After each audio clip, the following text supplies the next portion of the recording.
Hey, what up, YouTube? Fallout here, and I told you I would do it. I know it has taken me a long time to get today's video out. Sorry about that. Been a little busy, but yeah, we did the Warlock video, we did the Hunter video. All we have now left is to do the Titan video.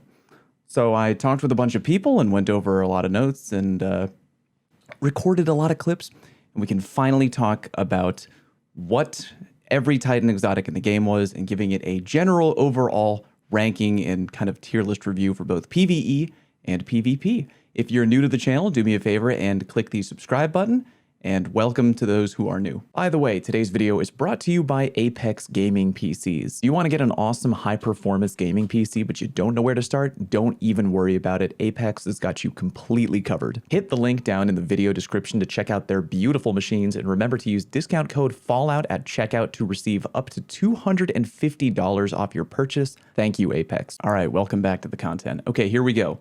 We're going to go through each and every exotic in the game, give it a breakdown of what it can do, what it was designed to do, and what the ranking will be for both PvP and PvE. So starting off, we have the Insurmountable Skullfort helmet. So reading the perk, we have a Transfusion Matrix, kills with arc melee abilities trigger health regeneration and restore melee energy. So it's kind of a shame that this is restricted to arc titans, but it's still very fun. You can no longer get a one-hit KO in PvP with shoulder charge on top tree striker, which I get it. It's kind of lame.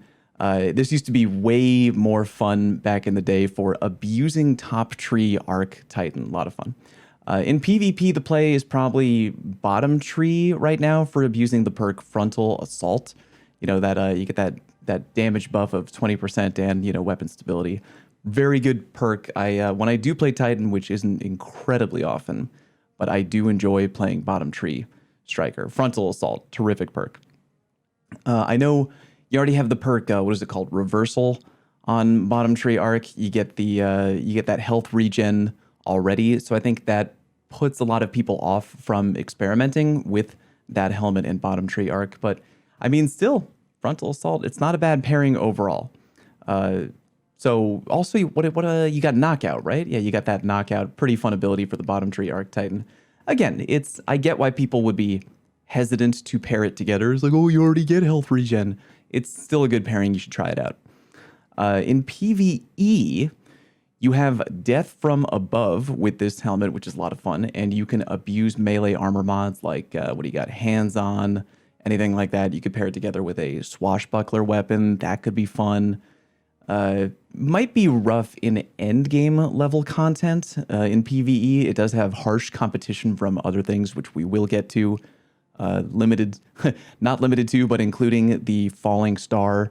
But yeah, for killing, random mobs and trash, not bad for PvE. All right, next up we have the Mask of the Quiet One. Perk, Dreaded Visage, grants ability energy when you're damaged, and when you're critically wounded, you regain maximum health on kills. The phrasing of that helmet is really bad, and Bungie could do way better. Because remember, in D2, you have not only a health bar, but you have a shield bar as well. Even though it's combined into one bar on your HUD, it's actually two different things, health and shields. So when it says, oh, you get maximum health on a kill, you're thinking, new players might be thinking, oh, sweet, dude, like you get a kill and, bam, full health bar, full everything bar, you know what I mean? But no, it only applies to health, meaning that if you get a kill, you're going to get a little chunk of health back, but you're not going to get your shields back. So you're only going to barely get to maximum red health, which is so lame. I get why they do it that way, because if you did get a full health bar, that would be crazy. But again, the text is misleading. It's not that terrific of a helmet if you, aside from how wacky it looks. It has a lot of competition. I'm not going to beat around the bush. A lot of exotic helmets, especially if they're designed for PvP, they're going to have big competition from One-Eyed Mask, which we will get to eventually, believe me. There's also kind of a cooldown, by the way, on the part where if you get damaged, you get ability energy, which I know reads really good on paper. But, I mean, there's a cooldown. So, meaning if I got shot, imagine I was getting shot with a gun that did 0.1 damage to my Titan.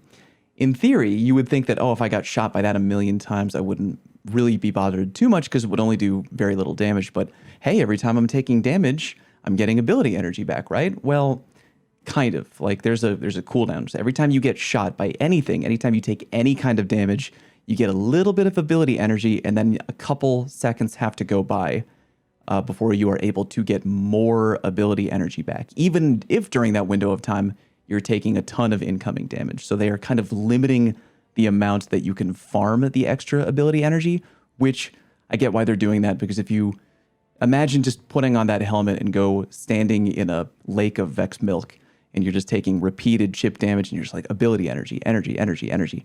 I get it. But overall, the helmet kind of disappointing for me in both PvP and in PvE. I think you can do way better. I would rate it low for both.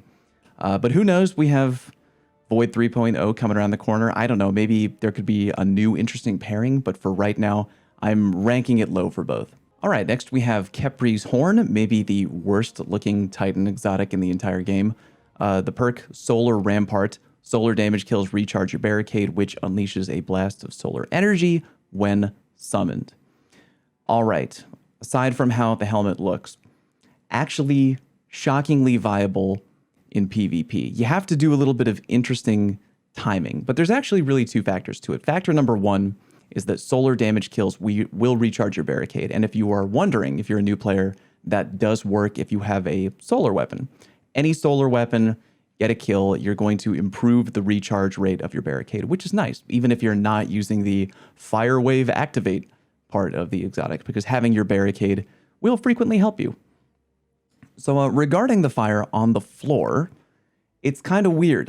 Some people think it just kind of operates like a thermite grenade, which it kind of does, but a little bit different. What it does actually is it'll send a wave of fire out on the floor, and then that fire will go a certain range, a couple of meters, and then it will come back to your barricade. So it goes out and then it goes back every time. So you get 100 damage per tag if you can hit somebody with that fire, meaning that in theory, if you sent the fire out and it went through a guy, they take 100 damage, then the fire comes back, they take 100 more damage. You can get a kill with the Khepri's Horn on a full health enemy in PvP. If you're in trials and you space it just right, from being away from a dead body who's getting revived, you send it out right as the person's getting revived. They take the fire at the very tip on the way out and the way back. They immediately die again. Very situational, a play like that. But overall, getting your barricade back quicker in PvP is very nice. If you can hit somebody with the fire, terrific. I don't expect a lot of people to do that unless you're in a really tight hallway, like that dark hallway in Bannerfall, something like that. But yeah, viable for sure. I can't stand how terrible it looks. It's awful. I hate it. I hate it so much. It's just bad. For PvE, sure, I would use it for low level PvE. I mean, you're gonna get your barricade quick. Say you're fighting a wave of thrall. I don't know. Send the fire out. Send it back. Another way to get a little extra free damage in PvE. So not terrible. I do think it's viable. I would rather use it in PvP, to be honest, and even then it would be very tricksy. So it does have a lot of competition, but it is usable for sure. Next up, we have the Helm of Saint-14, and this is going to be a little bit difficult. If you had asked me to review this exotic 1 week ago, or hell, even like 2 days ago, I would have given it a god tier glowing review, because every endgame PvE activity, pretty much every endgame PvE activity, is going to involve a Bubble Titan up until right now, because Bubble Titans are great. Their weapon damage buff is stronger than the Warlock Radiant Well. For now, I actually was on a podcast the other day with a few people from Bungie. I was co-hosting the Destiny community podcast, and we found out it's blurted out from Bungie that in Witch Queen, the weapon damage buff from the Titan bubble is getting knocked down to 25%. That's in PvP and PvE. So yeah, meaning it's going to be tied in weapon damage output with the Warlock Radiant Well. And I know I'm a Warlock player, but if you're comparing a well that you don't have to, like the bubble, you have to go in and out of the bubble, to get your weapon damage buff. And when you're in the bubble, you can't shoot. You have to go in the bubble, out of the bubble, and then you have to keep going back and forth, whatever. With the Warlock, well, you just stand in it, and it just regenerates your health for you. And they're both going to give you 25% damage output. In Witch Queen, there's already been a lot of backlash on Reddit, Twitter, wherever, as completely predicted. I feel like if they didn't predict that to happen, I would be very shocked. But yeah, it looks like Bubble is going down a little in viability in Witch Queen. Because again, if given the option between the two, I'm probably going to pick Radiant Well. But if you only have a Titan and you don't have a Warlock in your party at all, yeah, and you're going to bring a Bubble, Helm of Saint-14, pretty good. pretty darn good. The Ward of Dawn, if any enemy runs into it to try and get you, they're going to get blinded, which is really good. Helps keep enemies off you in PvE when you're trying to do a big DPS phase or whatever. And, when you go through it, you get an overshield, which is cool. Not as cool as regenerating your health in a Radiant Well, though, lol. And yeah, it's still good. I do predict that if the backlash is, maybe I'm not encouraging backlash, but I just feel like eventually Bungie will look at the numbers and the player is going to be like, why would we bring a bubble to end game content if we can just bring a well? But yeah, for now, and I don't know, Helm of Saint-14, good for PvE for sure.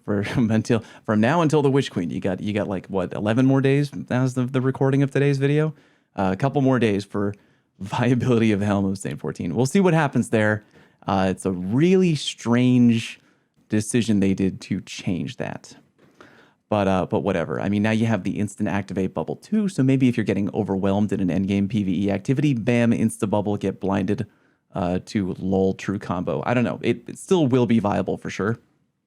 Just a lot of people are scratching their heads, as it were, regarding the decision to have the damage output dropped to match that of Warlock Radiant Well. For PvP, Helm of Saint-14, good, depending on what you're using it for, but it's going to be one of those situations where you're not probably going to go into a game of PvP. Sorry, my chair is squeaking. With the Helm of Saint-14 on, unless you're trying to I'm cosplaying Saint-14. You could put it on when your bubble is fully charged, and then go drop a bubble on somebody and blind them, and then when your bubble's over, you can take it off. The fact that you can swap your exotic armor whenever you want is good for the Helm of Saint-14. If that were ever to change, the viability would go down pretty hard for PvP. But yeah, you could see more Saint-14 bros running around in PvP in the future with Void 3.0. Just remember to take it on, put it on, and then take it off when you're done with it. Next, we have the Eternal Warrior Helmet, another kind of god-awful looking Titan exotic, IMHO. But really simple perk. Gain an overshield when activating Fist of Havoc. Couldn't be easier to understand. The fact that you can change exotic armor, like we just mentioned with Helm of Saint-14, the fact that you can change armor whenever you want in most activities in the game makes Eternal Warrior, especially in PvP, pretty much top tier. If you're playing a Fist of Havoc Titan, let's say you're playing Bottom Tree Arc Titan, you're playing normally with another exotic helmet. I wonder what exotic helmet you would be playing with as the Titan in PvP. Then you finally get your Fist of Havoc fully charged. You're ready to go. You quickly open up your menu, hot swap onto the warrior, and then bam. Now, when you activate Fist of Havoc, you're going to have that much easier of a time galloping down on the enemy, just yeeting yourself across the map into get fucked shoulder charge mode. And they're going to have a hard time killing you because of that very free overshield. And then when you're done with your Fist of Havoc, you just open up your menu, put the other exotic helmet back on, and then you're good to go. And I think the health gain from, or the overshield from the warrior is like 80 HP or something like that, which is pretty good, especially because you get damage reduction in your roaming super. So there's really no reason, if you're in endgame PvP like trials or whatever, and you're about to pop super, there's pretty much no reason why you shouldn't put that on for your super and then just take it off right after. The day that we get to a meta where you're not allowed to change your exotic armor in trials, then yeah, you're going to see the viability of the warrior really go down. It's going to be bad. But until then, yay, do whatever you want. Switch your armor, have fun. For PvE, I mean, I guess you could use it, sure. Not seeing a lot of Fist of Havoc spamming in PvE outside of Thunder Crash, which is a different story.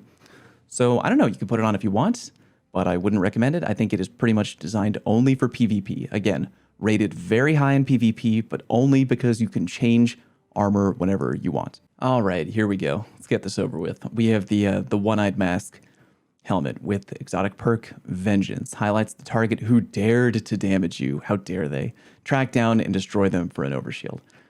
This exotic, still very good. It used to be really insane. If you're a new light player or you just picked up the game kind of recently, you should be really thankful. There's a meta where everybody and their mother pretty much had no reason to use any other exotic in PvP.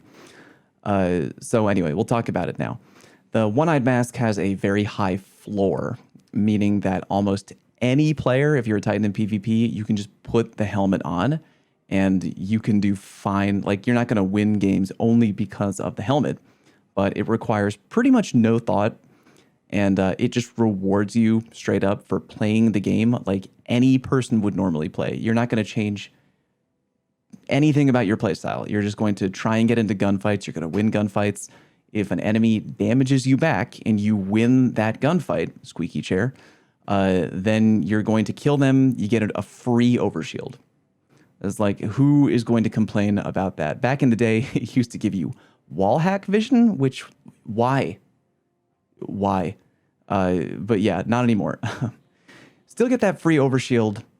It just rewards you for playing the game. If you're a new Titan player and you're thinking, oh boy, I want to pick an exotic, but there's so many choices. This is like you can always fall back on the One-Eyed Mask. I don't endorse using it because I think it's so boring and basic and bland, but there's nothing to lose from putting it on. Like, if your choice is the One-Eyed Mask and just an all legendary loadout, like, why would you, I don't know, just put on the helmet? Looks dumb. Looks really dumb, and I hate it. But very, very good. Get that free overshield. GG no re. I mean, and for PvE, sure, I guess if you want to put it on, but why would you? Clearly designed for PvP. And next up, we have kind of an interesting one, the Precious Scars helmet. I actually really like the design of that helmet. I think it looks super dope.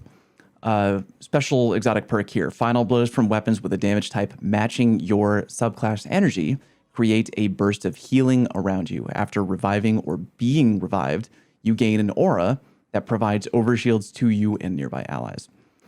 So I think people were sleeping on this for a while. Cool Guy did make a video on it, which I really enjoyed. I've played a bunch of trials with Cool Guy when he rocked that helmet, and we did pretty goddamned well. The burst of healing is very minor. It's a minor burst of healing, which is not super bad. You know, fun for PvE for sure. I think you can do better than that in low-level PvE in terms of health regeneration. Let me be clear about that. Let's talk about PvP first, though.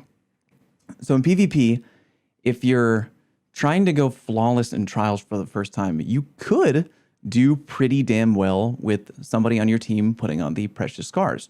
The bad news is that I don't really often love putting on an exotic whose kind of success condition is someone on my team dying or me dying. I would rather have an exotic that's going to help me when I'm alive in a gunfight, right? You don't want to bet on the fact that you're going to die. But then the flip side of that coin would be that even the best trials teams in the world, even if they go through an entire card and go flawless, odds are at some point someone on that team is eventually going to die in a game of trials. Like, I'm sure it's really rare, maybe even never happened, to go through an entire card and not only win every game, every round, but have nobody die at all, like the no death trials challenge. Eventually, someone inevitably will die. And when that does happen, I mean, you could really take advantage of the Precious Scars because the range of the overshield when you pick up when you either revive someone or get revived, pretty good range, and it happens to everyone nearby. So it's not just like you revive one person and then, oh, just you get that overshield. It's just, it kind of everyone nearby, you just kind of turn into a protected mob of people.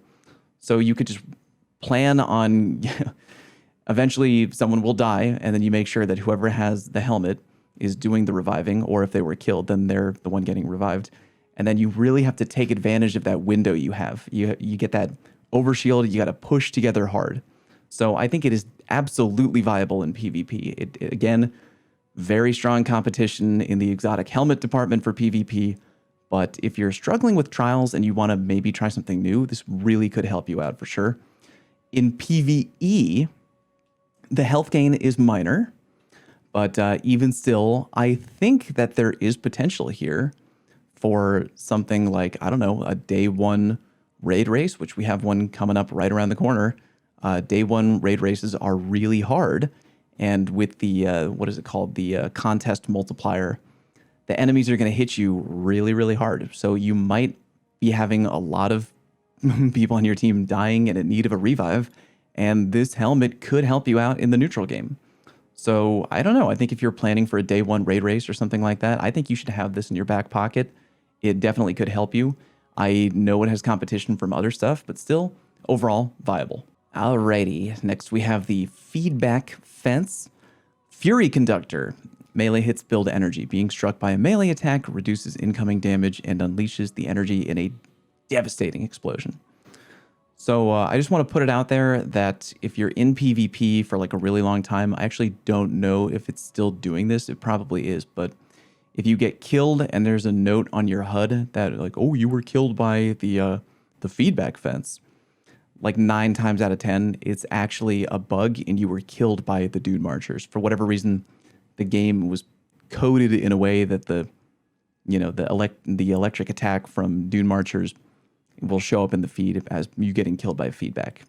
9 times out of 10, not true, because the Dune Marchers are very strong and a lot of people run them, and not a ton of people run the Feedback Fence.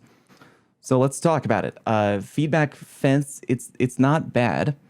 When it works, it's really funny. I think if you're fighting a team that is meleeing a lot, yeah, you could definitely get a lot of viability out of it for sure. But the problem is that people who are usually up close and aggro and melee a lot, they're also shotgun wielders. And the second you get too close to a shotgun wielder, it can all go to hell really, really quickly, especially because a lot of shotguns are just dummy strong. You know, you got Fellwinter, you got Chaperone, you got Duality, all that crap. But again, when they do come into play, it's really funny. And the fact that you can build up that charge on your own, and then you could, if you wanted to, charge somebody down, and in the event that you live and get close to them, you can pretty much insta-kill them, because you're going to punch them one time. They're going to try and punch back to defend themselves, but they're going to only end up hurting themselves by punching back, and that combined with your punch, and they're just immediately going to get trashed and die. So it's really funny, but I think it's a risky play overall. Good when it works, risky overall.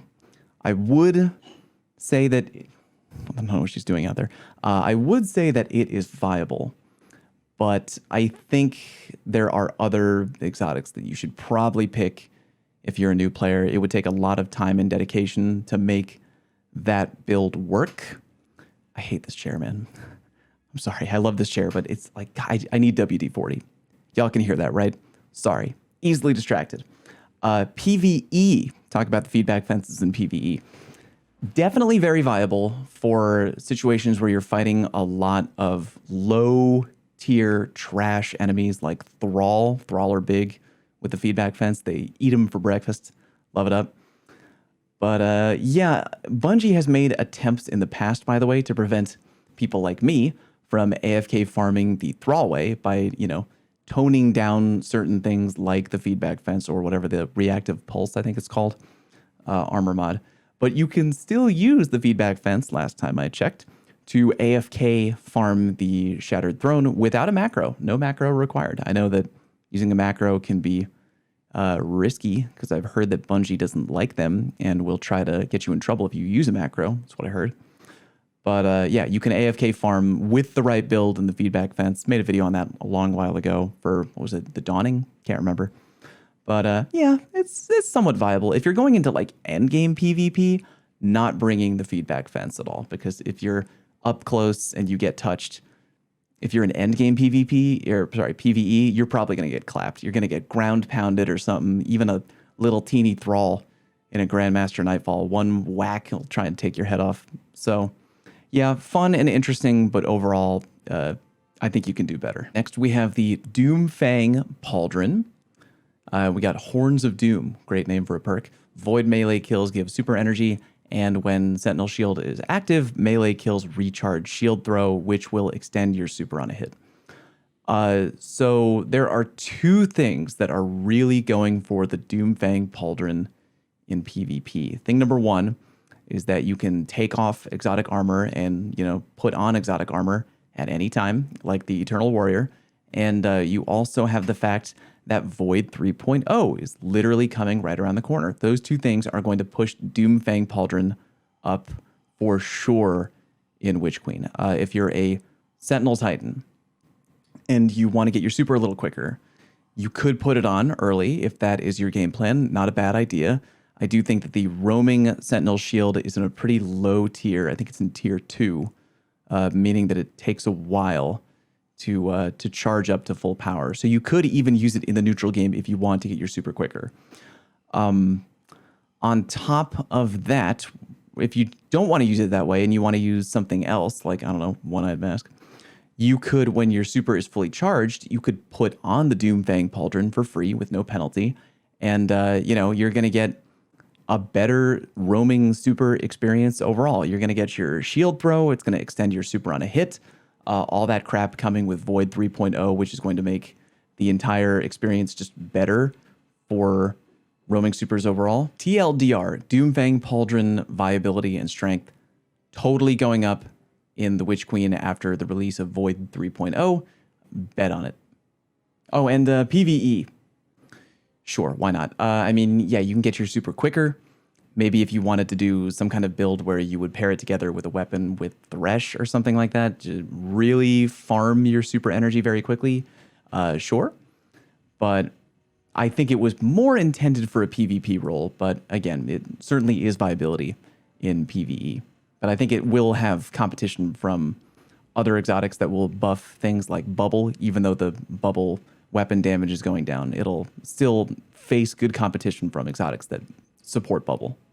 Next, we have the Synthoceps. We have biotic enhancements, increased melee lunge range, improved melee and super damage when you are surrounded. If you're a new player, or if you just are unfamiliar and you don't know what the word surrounded means in this context, you need to be near 3 other people, not including you, within a 15-meter range. That is what you need to be. Very close to a group of people. So even though the upsides of Syntho are very good, meaning if you just kind of walk around a corner and there's 3 dudes right there, you could instantly punch one to death in one hit. Like, you just, bam, dead on the floor. That's not going to always happen as easily as you hope. Shotguns are very strong in the meta right now. A lot of people are running shotguns. Easy to use, devastating up close. So, the upside is there for sure. The one thing that will always help you out, which I really do appreciate when I have the Synthos on, is the improved melee range, which is just going to happen no matter what. You don't need the surrounded to proc in order to take advantage of the improved melee lunge range. You're always going to have much better melee lunge range. So if I'm playing a bottom tree striker titan, Syntho's not a bad choice because you have a lot of really great pairings down there. It's a strong tree overall. And if you're just looking for something to help you more reliably be deadly from up close, like if you're a shotgun main, hey, you got, I don't know, Fellwinter, Found Verdict, whatever. You want to get that shotgun punch combo going a little bit better. Yeah, Synthos are going to help you no matter what. Also, if you're a middle tree arc titan, you can do the old ye old death from above play where you just kind of go around a corner. It works great in Iron Banner. See a group of people, you just kind of dive into the crowd of them because then you're going to get the surrounded to proc kind of last second when you dive into the crowd if they're all huddled together and you can pull off really fun stuff with that combination. So interesting thing for sure. Be careful. Make sure people don't shotgun you. Don't get too careless or reckless with it. But for PvP, absolutely viable overall. Definitely worth a pick. In PvE, it can be paired together with, melee heavy builds if you got that going on to cause a lot of good damage. I would say, though, that most of the time, if you want a melee heavy build for PvE, squeaky chair, the play would more likely be the Wormgod Caress or something like that over the Synthos, but we will get to that later. Next, we have the Aeon Safe, and same thing with what I said in the Warlock video, same thing with what I said in the Hunter video.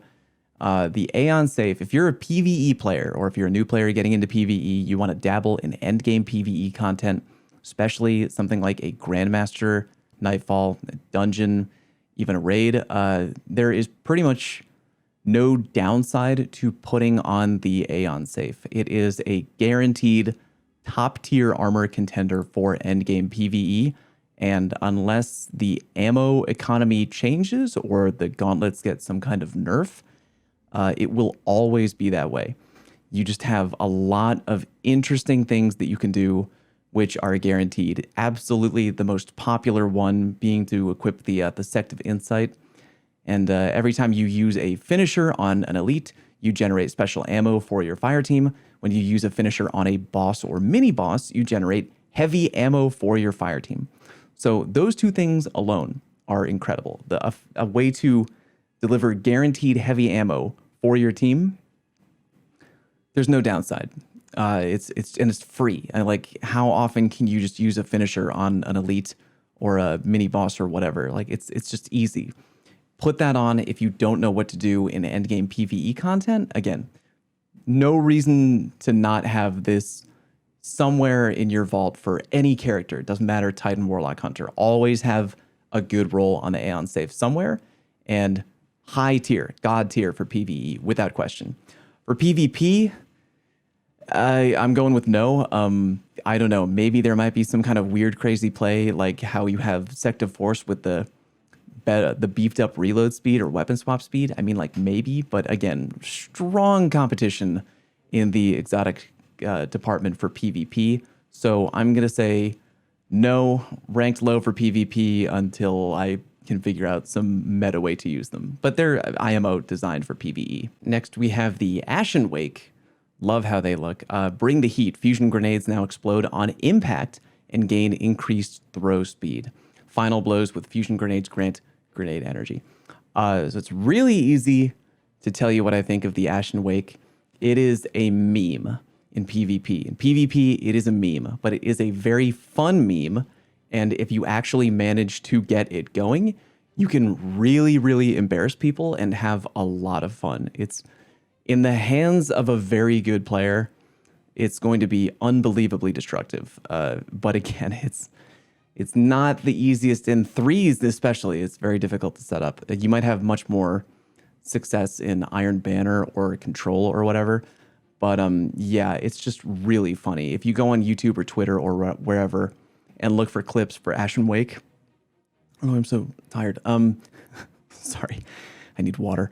If you look at clips for the Ashen Wake and people just ripping through people in PvP, hilarious. Like, all you really need to do is get like a hammer kill if you're on middle tree or something like that, and then you start I think you get roaring flames upped by 1, and then eventually you'll reach a level where you're just throwing one-hit fusion grenades at people. Again, provided you're on middle tree solar, but that is kind of the play, and you're just going back and forth between the hammer and the fusion grenade, all while being kept powered up by the perk Roaring Flames. And it's really, really, really funny. Annoying to set up, but funny when done correctly. I don't think I would take it into something like Trials or anything like that. But Iron Banner for a couple of laughs? Yeah, sure, why not? PvE, the Ashen Wake is sure fun for, killing mobs. So you gotta, there's a whole group of Thrall. Yeah, sure. Throw a fusion nade in there. Have fun. Knock yourself out. You might even be able to bring it into something like Gambit. That actually might be a really good strategy to clear out waves of whatever. I mean, I know that most people don't care about Gambit. We are at some point in Witch Queen confirmed getting a Gambit revamp of some kind. So if that happens, if Gambit becomes worth playing, I think it would be worth exploring an Ashen Wake middle tree hammer build for sure. But until then, memes and PvP, and that's kind of it. Wormgod Caress, Burning Fist. Melee kills increase melee damage for a period of time. Additional kills extend the duration and increase the effects. So, I have not checked in a while, but the last time I did check, the Wormgod Caress was really, really strong in PvE. You can probably go look up on YouTube right now. There are videos of people using Middle Tree Solar Hammer in combination with the Wormgod to nuke big health bar enemies like Primeval in Gambit, or even like a dungeon boss. You can literally kind of borderline one-shot, maybe like two-shot, with a Titan Hammer when done correctly. The TLDR being you kind of pump up roaring flames, you run up to a big bad guy, like, I don't know, dungeon boss, whatever, hit him with a tractor cannon, change to a 1-2 punch legendary shotgun, and then you point blank hit them with your throwing hammer, and they get trashed. Like, it's a very... If you're a new player, it's not the easiest thing in the world to set up, but most experienced Titan players would probably have no problem setting that up. So yeah, last time I checked, it was still a thing. Bungie has tried to kind of tone them down. I think there was a time when they got completely taken out of like, you couldn't equip them because Bungie was like, no, they're too strong. Brought them back. They're still pretty strong. Again, I'm sure you could find many videos of people one-shotting the Gambit Primeval, but here they are. So yeah, if you're interested in that, definitely check it out. I feel like it might only be a matter of time before Bungie tweaks them again. But until they do, very high tier for PvE for sure. For PvP, I mean, you get one hammer kill, and then with Roaring Flames, you can get a one-hit kill hammer throw with the throwing hammer, but the timer on how quickly you can take advantage of the Wormgod has been taken down to 5 seconds. So for PvP, yeah, a meme if you can get it to work, but it's probably not going to work most of the time. Designed for PvE, and you have to move real quick to get it to work, but when you do get it to work, unbelievably effective for PvE. Ursa Furiosa. Move faster when guarding when Sentinel Shield is active, and guarded damage will convert to super energy when the super is over. So, a while ago, Bungie had toned down the effectiveness of exotics like the Furiosa. Same thing for a thing like, what is it called? The old Shards of Galanor over there. The Skull of Dairaham Kara. They're kind of capped, meaning that when your super is over and now comes the time for you to get that converted super energy, it'll cap out at 50%, where before that you could go much higher.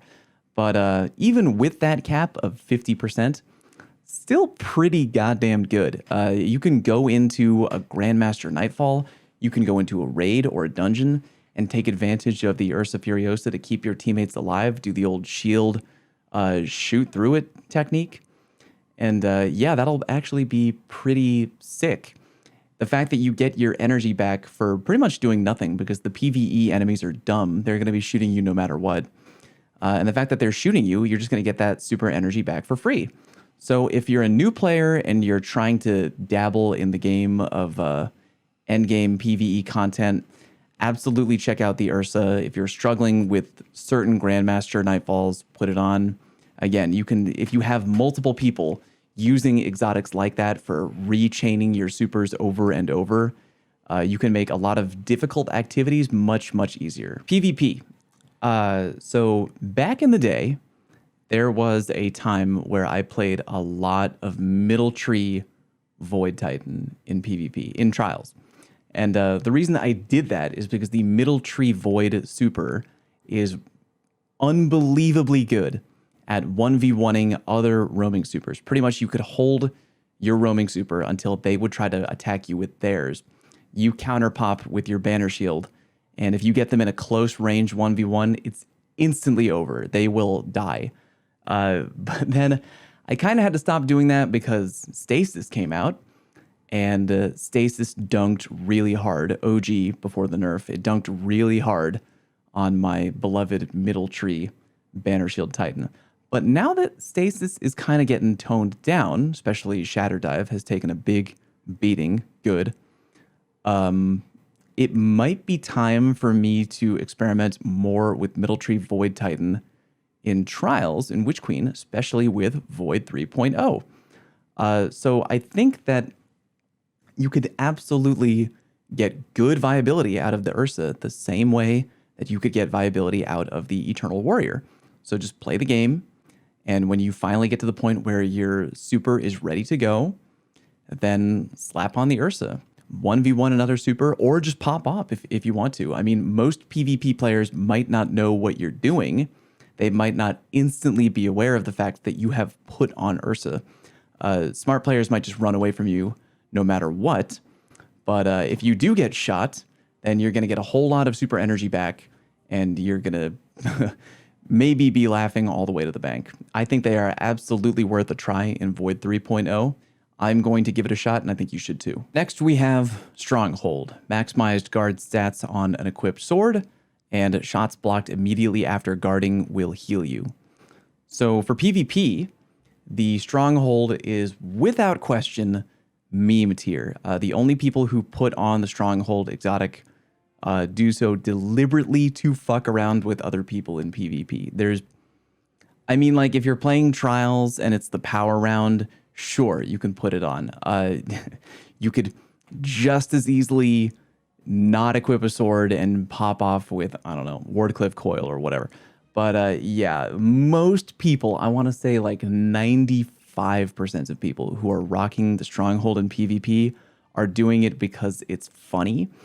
And the panic on the face of another player when you're just trolling them with the Stronghold, it's pretty fun. It's pretty good. I'll give them credit. I do it too. But yeah, I mean, you already get to block like forever with sword. Well, not block forever, but it doesn't eat ammo. It eats up energy when you block.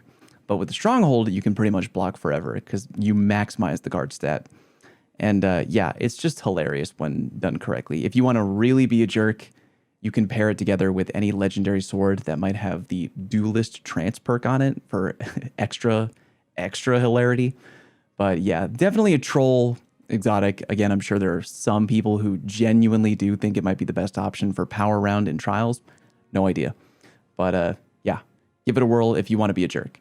For PvE, I will say I think it's fairly underrated. I know that there's a lot of good competition from things like Falling Star, whatever, but still viable. If you're looking to solo a Lost Sector, remember that not only do you have that big guard, but if you time the blocking of your sword at the right time, then you will convert incoming damage into instant health regeneration, which is great. Because if you're trying to solo content, like a Lost Sector for a new exotic or whatever, immediate health regeneration could be great. And you can pair it together with something like the Lament is like a perfect pairing, perfect combination for the Stronghold.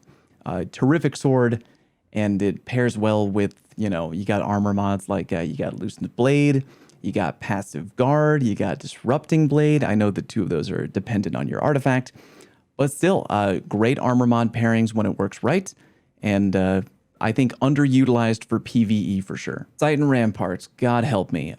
You and your allies can shoot through your towering barricade, which has reduced health and duration. Let me tell you, I play a fair amount of Trials, and whenever I find a Citan Rampart player on the other team, I immediately grit my teeth and say, fuck. Like, they're just really, in the hands of a good player, unbelievably difficult to deal with, because they are going to take complete advantage of their barricade, and they're going to troll you, but in a very effective way. So remember that if you're a Titan player and you go up to a wall, if you go right up to a corner, directly up to a corner, and then you pop your barricade without stepping out, part of your barricade will appear around the corner. Not all of it, maybe only about 45% of your barricade will go around the corner, but you can still shoot through that.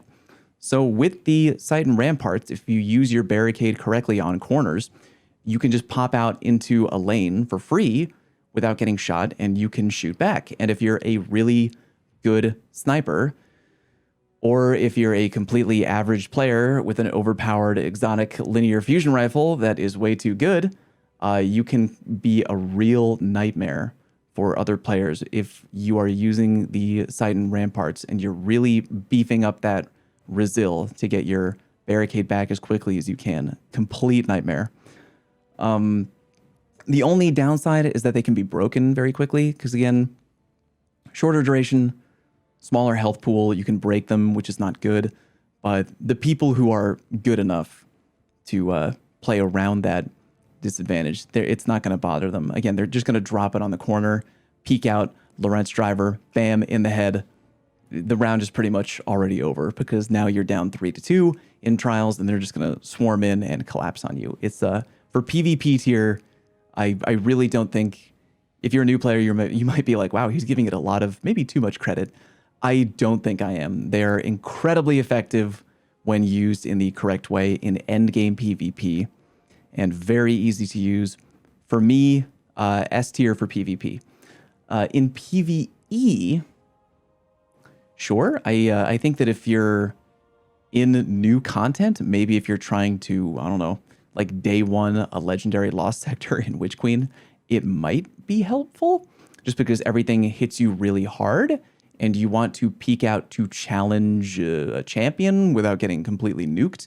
They can help you for sure. I think there's viability there, but the more days go by in a new content release, you know, you're probably going to change to other things for just blowing through endgame PvE, something like a, you know, Falling Star or whatever. But early on, viable for sure. For the most part, I would say designed for PvP. Moving right along, we have the Icefall Mantle. Glacial Guard replaces your barricade ability with a personal overshield. Tightens then their overshield. When you activate your barricade, you create a burst around you that slows combatants. While you have the overshield, you are slowed and barricade does not recharge. So the Icefall Mantle in PvP for me is going to mainly fall under meme tier. Now, that's not to say that you can't put in good work with the Icefall Mantle in PvP, because you can. You just have to really play around the disadvantage, which is a large one, which again is that when you're moving around with the Icefall activated, you move slowly, which is bad because a lot of the top performing PvP classes in D2 are focused around movement. So things like Hunters putting on Stompies, Top Tree Dawnblades, zipping around with Icarus Dash. Movement is a big factor in endgame PvP that people like to take advantage of, and you're depriving your Titan of that by activating this overshield. Players can very easily just leave. They can just disengage. If you're in a situation where you want people to come challenge you, maybe if you're capturing a zone at the end of a trials match, or if you're reviving your teammate and the other team doesn't want you to do that, so they're probably going to challenge you, yeah, then you could take advantage of the Icefall Mantle for sure, and it would make you a little bit more tanky.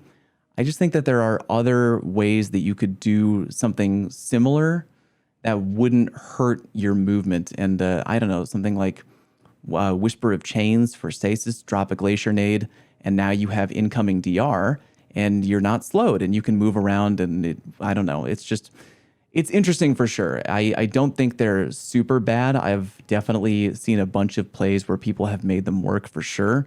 I don't think that your average cracked trial Sherpa is going to be equipping these too much for endgame PvP. But you do you. Maybe you could find some cool badass new combo in Witch Queen that would make these really, really worth it for PvP. For PvE, sure. Yeah, I think if you're underleveled, I wouldn't mind rocking this at all for like day one Witch Queen content campaign. We got that new legendary difficulty campaign coming out. This could work. The lack of mobility in PvE wouldn't really bother me. It's not like you're going to have to worry about a thrall with stompies like triple jumping over your head, right?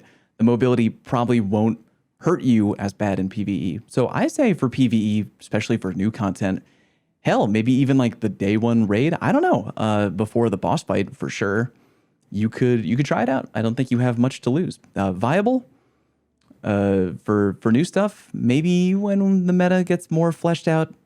For PvE, I don't think people will be using it as much. I think the meta always goes from, with new content, trying to stay alive, trying to keep your head above water, and then later evolving into like, how quickly can we fuck up this dungeon boss? Which the Icefall Mantle probably won't help you out there. No backup plans. Oh, how I love and hate these right now. Force multiplier. When you have full melee energy, shotgun final blows activate your defensive strike and consume your melee energy. Shotgun final blows also give you melee energy. So if you're wondering why my no backup plans right now are orange, they change color depending on what subclass you are, which is a really cool visual feature, but like, why? Because the no backup plans really only work, or they work like on void classes. Like, I don't think I would ever put on the no backup plans if I was playing a Solar or Arc Titan. So why the visual change? I don't know. Anyway, we have Void 3.0 coming right around the corner. We are imagining that Void is going to be a very hot play for PvP for sure. And with that in mind, if you are a shotgun ape, you definitely could take advantage of the no backup plans right out the gate on day one. Hop into PvP with a Void Titan, with a good shotgun, I don't know, chaperone, whatever. It's probably going to be a very reliable play. The only drawback is that no backup does have pretty good competition, again, from One-Eyed Mask. The comparison being that the One-Eyed Mask will also give you an overshield, but you don't have to have a shotgun in order to get the overshield from OEM, and you don't have to be on a Void class. So if you're comparing the two, the OEM is way more forgiving.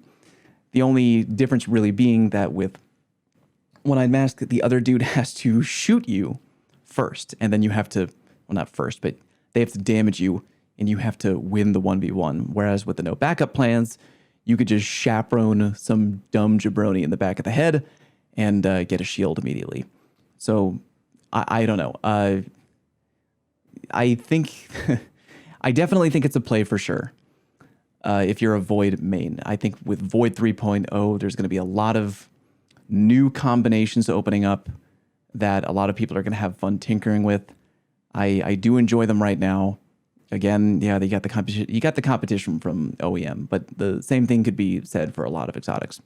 So I would give it thumbs up in PvP and keep your eyeballs peeled for more thumbs upping in the age of Void 3.0.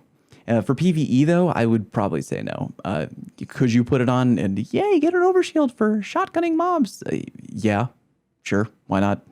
I think they were designed for PvP, though. Next up, we have the Crest of Alpha Lupi, or the Crest of Alpha Lupi. I've heard both. I have said both. I think Lupi sounds better, but I think that would be Lupae. No idea. I'm going to call it Lupi. Talk to my lawyer. Survival Well generates an additional orb of power from supers and a healing pulse when Barricade is activated. Okay, here's the deal with Alpha Lupi. It is strong in 3s in PvP. The last time I checked, I have watched my very good friend Frostbolt Frappo use the Alpha Lupi in PvP to a fair amount of success. Being able to generate a healing pulse, not on command, but the barricade on the Titan, if you spec into your Titan the right way, you can get your barricade back fairly frequently, not too bad. And if you're in a gunfight and you get weakened, hey man, just go around a corner, pop that barricade. Or if you're trying to revive a teammate and you're getting shot, pop that barricade. You can get that revive. You get a little bit of health gen. It's not bad. It's a very safe option. It's one of those things where if you're not sure what to run, yeah, you could run One-Eyed Mask, but it's a little bit more there for the team play. One-Eyed Mask being kind of there to buff you, the Alpha Lupi there to buff everybody. And the other part where you get an additional Orb of Power from supers, also very nice for PvP. I know that a lot of supers are charging slowly right now, ever since the 30th anniversary timer changes, but still, we know that Ward of Dawn, even though it's getting nerfed to 25% damage output with Weapons of Light, it's getting bumped up in terms of how quickly you can get a Ward of Dawn. So it's going to be moved to the fastest tier of supercharging. So in theory, you could run into PvP with an Alpha Lupi Titan and you could get your Void Bubble quicker than any other class on the field, or any other, I mean, like, you know, faster than a Dawnblade gets their Dawn, faster than an Arc Staff gets their Arc Staff. You're going to get your bubble real quick. You can drop it immediately. You are generating another Orb of Power for your team, and you are going to help them snowball into a kind of super chain a little bit quicker than expected. And because Lupi can do that, I think it is a terrific piece of exotic armor. I think you should try it out. I think it's very good. Maybe not as flashy as something like One-Eyed Mask or whatever, but absolutely valuable. Mid to high tier, depending on who is rocking it for sure. For PvE, yeah, viable, but maybe now a little bit less viable, again, with the upcoming bubble damage nerf. Still, you get fast orb generation, and you generate one, I mean, you know, you generate one orb, but for a lot of end game PvE content, you're going to be dropping a rally banner anyway. So, I don't know. Still not bad for PvE, but I would probably give it a harder thumbs up for PvP. Actium War Rig.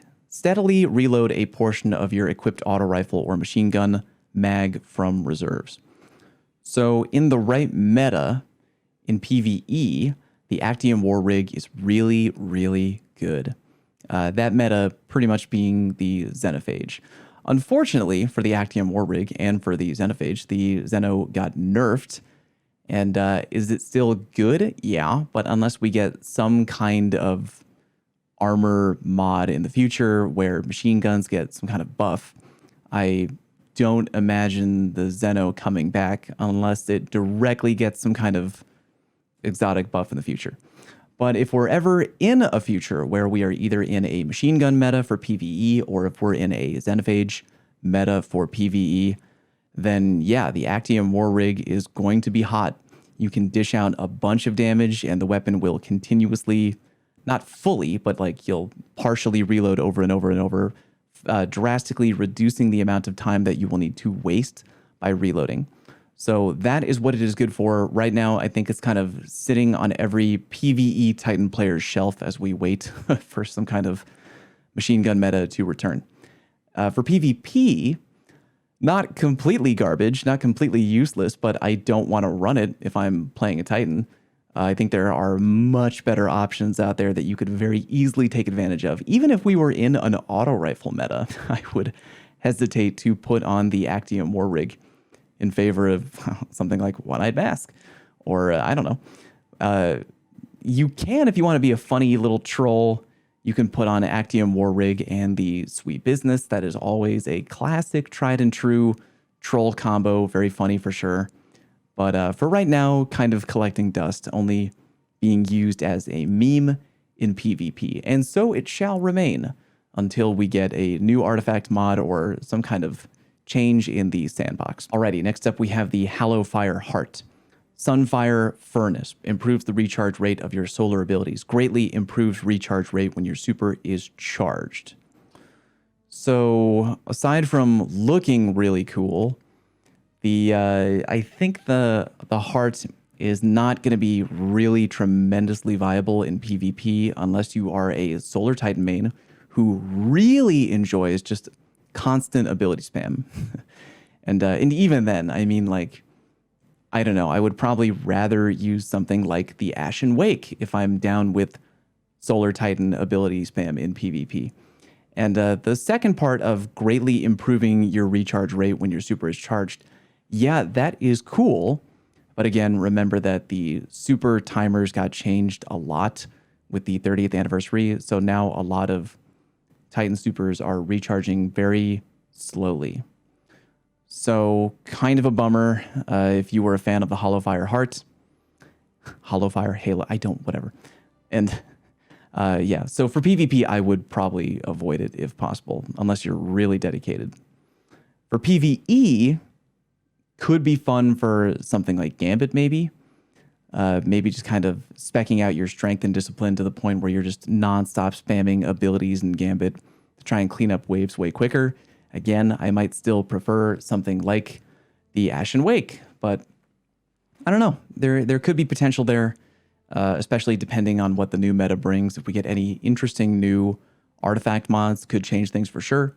But right now for PvE and for PvP, I'm going to give it kind of a thumbs down, and I think you can do better. Armamentarium. Very easy, very straightforward. All you do is you get an additional grenade charge for whatever you're playing. Bing, bang, boom. Good piece of armor. Very reliable for PvP. Is it flashy or sexy? No. But there's nothing wrong with having an extra grenade charge. There are a lot of grenades in PvP that are really sick, like the suppression grenade is awesome in PvP for a Titan. So having a second one could pretty much help win you the game in trials if there's two people on the other team with a super and you need to have an answer to both of them.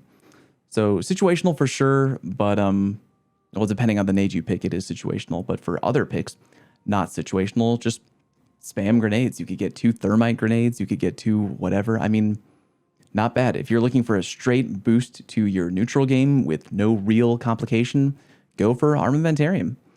And for PvE, I'm going to say nah, unless there's some world that we live in where grenades in PvE are 100,000% the play. But for the most part, for endgame PvE, it's all about big DPS with your weapon and pairing that with, you know, whatever, bubble, well, thunder crash.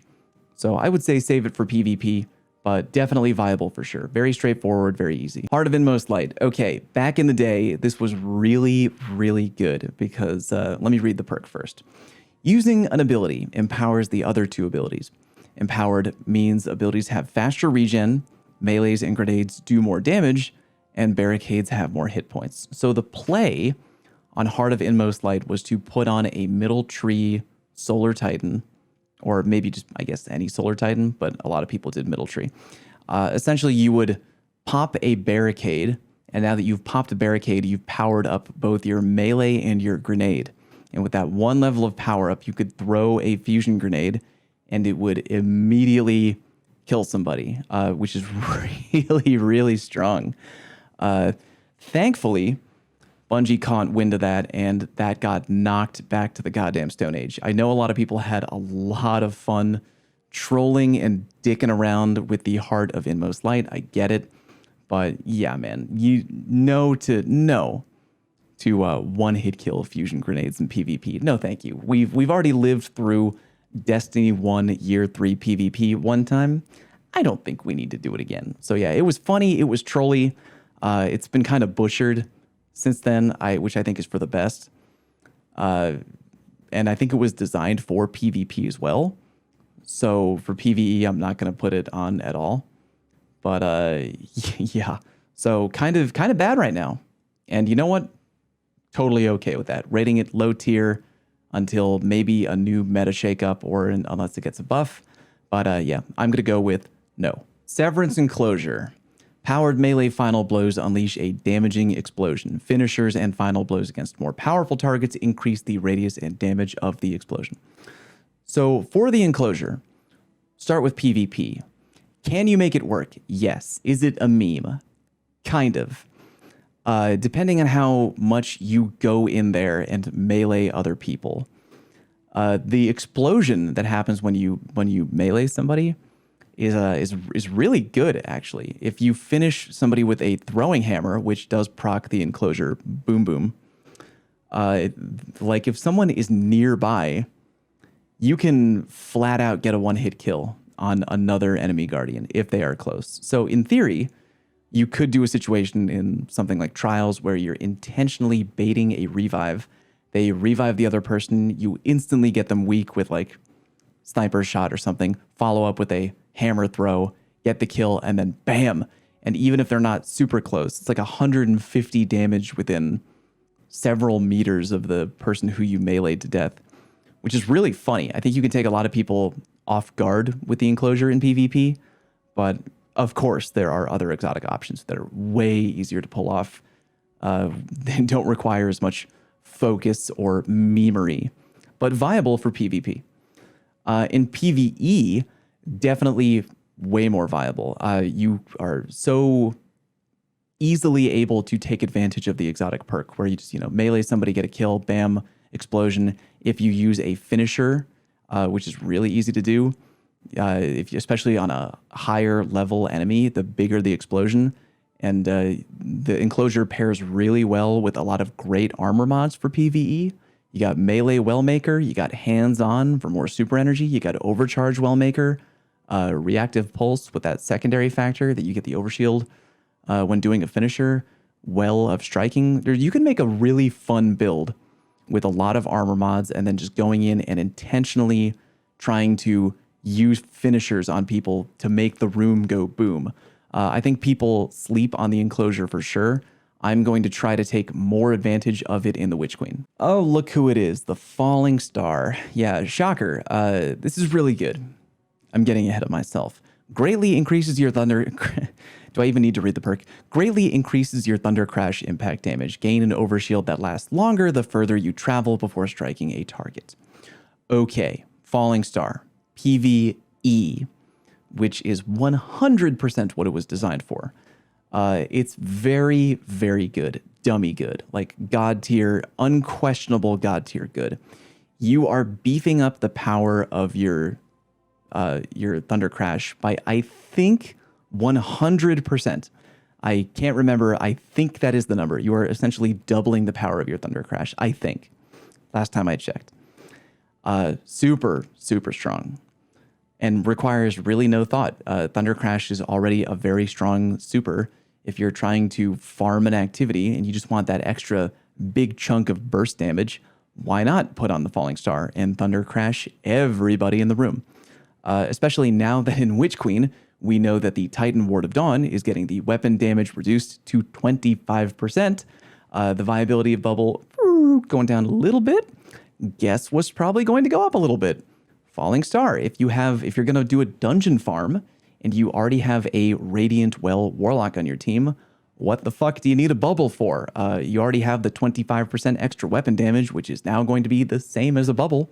So might as well Thunder Crash a goddamn jabroni, right? So that'll be the Falling Star permanently up in S tier unless something changes.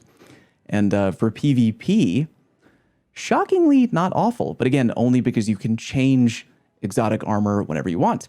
If you are playing a middle tree Thunder Crash Titan in PvP, and you have your Thunder Crash ready to go, you could quickly open your menu, put on the Falling Star, and then pop it and yeet over to the enemy. And remember, the further you travel, you get an overshield. So you could make it harder for people to shoot you while you're yeeting over to them. And then when they're dead, you just take the Falling Star off and put One-Eyed Mask back on and you're good to go. Lion Rampant provides additional aerial maneuverability and enables accurate hipfire when you're in the air during lift. Lion Rampant for PvE, great for jumping puzzles. If you are a new player or if you are just bad at jumping puzzles, I know you're out there. You can just put on the Lion Rampant and you'll probably do much better at any given jumping puzzle. Maybe bring it with you in the day one raid in case there is a jumping puzzle that you want to navigate more smoothly. It's kind of the full application for PvE. For PvP, even though for a new player it might not sound very good, the Lion Rampant with certain weapons is among the most annoying thing you will have to fight in PvP. As long as the DMT, the Dead Man's Tale, exotic rifle is still good, then the Lion Rampants will be good. Combining the Lion Rampant with the Hipfire DMT is unreasonably good. Normally, you jump up and your crosshair will blow up, right? Because the in-air accuracy penalty. But with Lion Rampant, you float into the air and your crosshair will remain tight. And on a weapon that was designed for abusing people with hipfire, like the DMT, will do really well. If you're a controller player, you could do Lion Rampant and the Last Word. I'm sure that would do fantastic. I mainly use Lion Rampant with DMT. But yeah, as long as the DMT is good in PvP, the Lion Rampant will be good in PvP. And also, we know that in Witch Queen, the weapon perk Hipfire Grip is getting buffed. So who knows what that'll bring. Maybe more weapons in the future will be able to clown people with Hipfire in the air. But yeah, for PvP, big thumbs up for sure. MK44 Stand Asides grants an overshield when you're sprinting at full health with pretty much any shoulder charge ability equipped, and it's fully charged. Hits with these abilities recharge a portion of your melee energy. So originally my thought with the Stand Asides were, oh, lol, shoulder charge bad now. Why would I try to run in and shoulder charge somebody when you can't get a one-hit kill anymore? Confirmed trash, bruh. But remember, just because you have a shoulder charge ready to go does not necessarily mean that you need to use it. If you're a shotgun ape and you're playing on any Titan class with a shoulder charge, you can simply run around and not shoulder charge intentionally so that when you are aping down somebody with your shotgun, you pretty much get a free overshield. It's not a tremendously gigantic overshield. I think last time I checked it was 75 or 80 HP, but that's not nothing. I mean, full health Guardians are around 200 HP, so you're getting a good chunk for free by just running at somebody. And you could just run at somebody, do a shotgun melee combo, and hey man, if it helped tank one extra hand cannon shot while you were running at the guy, could get you the kill, could mean the difference between life and death. So even though it is limited in what class you can use it on, and even though shoulder charge is kind of bad now, I still think that they're very viable, and I think you should give them a try if you're a shotgun filthy ape like me. Yeah, I'm giving it a thumbs up for PvP. For PvE though, no, don't, like, why? Just, I don't know, use something else. It's not for PvE, it's for PvP. Okay, Antaeus Wards, very easy to understand. You have an improved slide, meaning you slide a little bit further, and sliding after sprinting for a short time will reflect incoming projectiles. So there was a time in PvP where these were really good and really broken to the point where I was like a hard Titan main when doing trials carries for sure. The reason being is that when you reflected a projectile, meaning or like, you know, anytime somebody shot you, you could like bounce the bullet back. Every time you did that, you also got a chunk of super energy for free, out of nowhere, for no reason. Why? Why, Bungie? They were very, very, very good. Now they do significantly less, which thank God, because they were everywhere. I actually have a friend named Mudkip, aka I'm Kipper, who is a dedicated Titan main, and he's pretty good with the Antaeus Wards. He's shockingly effective. He still uses them mainly for the meme factor, I think. There's really nothing funnier than killing some guy in the back of the map with their own Jotun shot, or, you know, reflecting a Gallarhorn rocket back. All really funny, I'm sure. But yeah, if you're going to use them for real, they are a little bit tricky. You kind of have to get the timing down right. But again, if you're a shotgun ape, or if you're just aping into a mid-range altercation, I don't know, maybe with a SMG or whatever, and you slide into a 1v1 and the other person begins shooting you right away, even if you manage to deflect a little bit of incoming damage that would have otherwise harmed you, you're still, you have a better shot at winning the 1v1 overall. It may have only given you a little smidge of protection, but that could be all you needed to tank one extra shot and maybe kill the guy before he kills you. I don't know. It definitely is viable for sure, without question. It is very tricky to consistently use effectively. If you're trying to get back at another player for coming at you with a roaming super, depending on the roaming super. If you time it right, you can completely embarrass a Golden Gun or a Top Tree Dawnblade. There's potential there for sure, but it is really strict and requires a little bit of practice to use well. Definitely viable. PvE, nah, bro. Just don't do it. It was designed for PvP. PvP, thumbs up. PvE, thumbs down. Next, we got the old Peregrine Greaves, and we got the Peregrine Strike ability. All shoulder charges, every one of them, deal bonus damage when activated in the air. So now that shoulder charge can no longer one-hit kill, normally the Peregrine Greaves have gone up in viability. I know my lovely partner, Anno, wears them all the time. I think she mainly wears them because her Titan likes white armor, and they just look really cool. They look really cool. I'll give her that. But yeah, for PvP, certainly very fun. Improving your ability to shoulder charge people, now allowing you to one-tap them if you hit them from the air. That definitely can be a lot of fun. You do have to be careful, though. Shotguns are really strong. You got the Fellwinter's Lie, you got Chaperone, Duality, you got a Found Verdict, you got a whole bunch of crap running around out there. They could immediately ruin your day. But there is a great satisfaction of being able to leap into the fray and just knock somebody on their ass with a one-hit kill shoulder charge, for sure. Requires a little bit of finesse, a little bit of practice, but you can make it work. For PvE, yeah, you could, I guess. I don't think it's the play for most high-end PvE content. I don't think. I checked with Anno. Again, she wears them all the time. I said, do you wear them in PvE? Yeah. Why? Because kneeing people is fun. Direct quote from Anno. I think you could do better for endgame PvE armor for sure. But maybe in the future, if there's some kind of fun meta where we are out here shoulder charging champions for some kind of cool combo, that could be fun. So keep your eyes peeled for any kind of meta like that. But for the most part, I would think that they would be best used for capping people and slapping people and kicking people in PvP. We have the Phoenix Cradle. Sun Warrior will last twice as long. Allies who pass through your sunspots are granted Sun Warrior. These are really good for PvP, especially in something like Iron Banner or Control.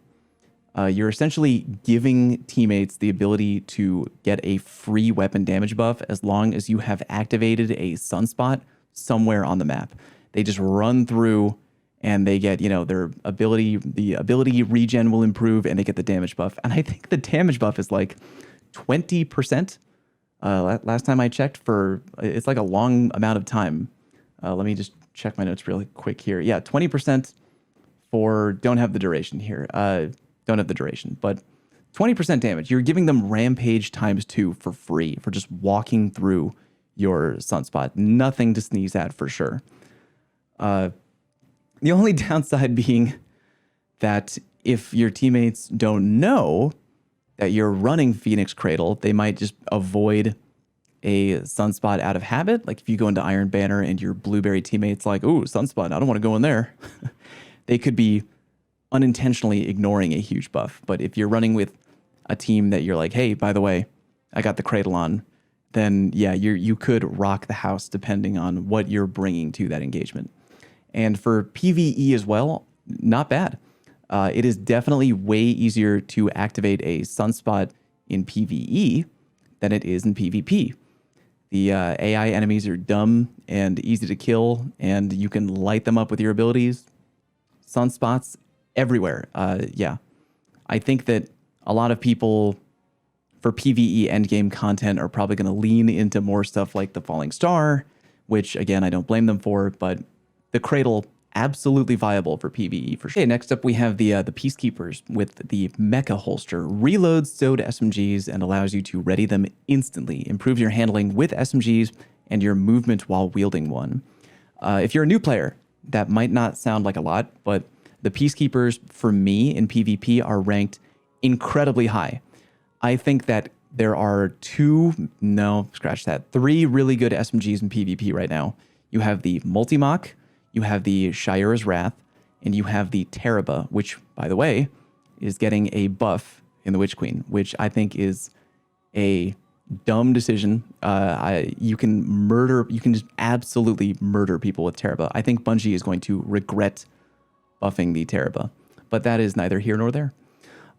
So for right now, very, very good. Handling in PvP is so important. And even though an SMG is like a mid to close range weapon, I have no problem running SMG shotgun in PvP. I will do Shayura Chaperone, great combo. And anything you can do to get more handling on an SMG is terrific. The fact that you can move a little bit better, you move a little quicker, a little bit zippier when using your SMG, making it a little bit harder to shoot back at you is great. I think if you're a PvP player and maybe you're new to the game, you're trying to flesh out your Titan build, I would recommend getting the Teraba in Witch Queen, get the Peacekeepers, and then try to pop off. And you're going to be shocked at how effective that combo on its own will be in PvP. The Peacekeepers for me are rated very high in PvP, probably top tier. For PvE, no, unless we get some kind of cracked, insane weapon in PvE. I think we do have that new exotic SMG coming that will kind of like plague the area, and you know, the Thorn SMG or the Monarch SMG, whatever it's called. I can't remember what it's called, but it will like infect other people. That could be an interesting combo with the Peacekeepers, but even then, I would probably maybe pick a different exotic pairing. I think they're primarily designed for PvP and they do their job very well. Dune Marchers. Increased sprint speed, building up a static charge with sprint, and then after you melee attack a dude, that charge will chain damage to nearby enemies. The Dune Marchers are notoriously annoying in PvP. Hate them, unless you're a Titan, and you're a Titan with the Dune Marchers, in which case you probably love them. And I don't blame you, because really, what could be easier than running around a corner into a group of people? God help them if they are facing the wrong way as you. And you just go in and shotgun melee, and then people start getting lit up by chain lightning, and it's just hilarious. If you're a death from above Thundercrash Titan, you know, pop your melee ability, slam around a corner into a group of people, and the chains start chaining. It is just horrifically irritating in the hands of a player who knows how to actually use them effectively. If you're a new player and you want to try and use them, go for it. It might take a little bit of practice and finesse. I mean, again, like if you can't just run head on into a shotgun player who is watching you coming, you're not going to pull that off. But the more you use the Dune Marchers, you'll figure out when to take advantage of them. For Iron Banner and Control, especially, incredibly brutal. Even for Trials, hell, if someone's getting a free revive and you've got a good angle on it, shotgun melee, bam, the chain lightning goes out. It's just horrifically irritating, super strong. So yeah, I rank them absolutely viable, very strong in PvP. For PvE, not built for PvE, IMHO, unless we get a cool new artifact mod in the future, which encourages, I don't know, punching and chain lightning and arc and whatever. But for the most part, yeah, PvP players know. Dune Marchers were built for PvP, and they do a great job of annoying people. Finally, we come to the Path of the Burning Steps. Solar Final Blows periodically grant you an escalating bonus to weapon damage. You are harder to slow or freeze with stasis, and when you break out, you take no damage from breaking out, creating a burst of solar energy around yourself. These, for a period of time, were very good in PvP, back when stasis was kind of at peak annoying. Yeah, it couldn't really do a lot about getting Shatter Dove, but if you were tagged by a Hunter Shuriken or a Warlock turret or, I don't know, a Duskfield nade, then yeah, game on. You would clap back pretty damn hard. So the Path of the Burning Steps have kind of gone down in viability only because stasis got nerfed pretty hard and you don't see them a ton now. But you can still use them if you are a dedicated solar weapon main, because I think it's like 1 every 3 kills with a solar weapon, you get the damage buff to kick in, which is good. And I think it lasts for 11 seconds, which is a really long time. You can make that work for sure. Keep these in your back pocket if you're a Titan player for PvP, because again, we have that we have that Hunter exotic coming around the corner that is going to buff Duskfield grenades to like a big degree. And if people start popping off with that in PvP, you will now have a perfect answer for dealing with that. They try to troll you with that Duskfield nade. Nah, you're going to clap back real hard. I would actually rank the viability, even with stasis being nerfed, I'm going to rank the viability high, because the plan isn't to go into PvP being like, I'm going to wear the burning steps. The plan should be to keep them in your inventory. And if you're going into endgame PvP like Trials and you're like, oh, look, we're going up against a triple Revenant Hunter team, all you got to do is open up your character, put on the burning steps, and you are going to deal with them much more effectively, much more effectively. They have a very specific purpose, but they deliver on that purpose really well. So I'm going to rank them high for what they are worth, which is countering and clapping back, not just Revenant Hunters, but any person in PvP trying to take advantage of stasis way too hard. For PvE, sure, feel free to break them out in an activity if you're, I don't know, redoing the Beyond Light story for some reason, or any other activity where you're going to deal with a lot of stasis or being slowed or frozen. But for the most part, I think they were built for PvP, and I think they do their job very well. And there you go. We went through every Titan exotic in the game right now. I know that Witch Queen is right around the corner, and we are going to be getting new exotics, but I didn't want to delay, and I didn't want to put off this video any longer. But if you enjoyed it, give me a like down below. Let me know in the comment section. If I get enough likes and comments, I would be happy to do an updated version later for Witch Queen. Maybe we could just put all exotics in one video for each class. Or if you want me to redo the whole thing, depending on if we get a sandbox update after Witch Queen, sure. Like the video and let me know down in the comments section what you people want from me. I am at your beck and call. Thanks for watching today's video. Subscribe to the channel if you are new. I appreciate all of you. I'll catch you on stream. Thank you very much for watching, and I'll see you next time.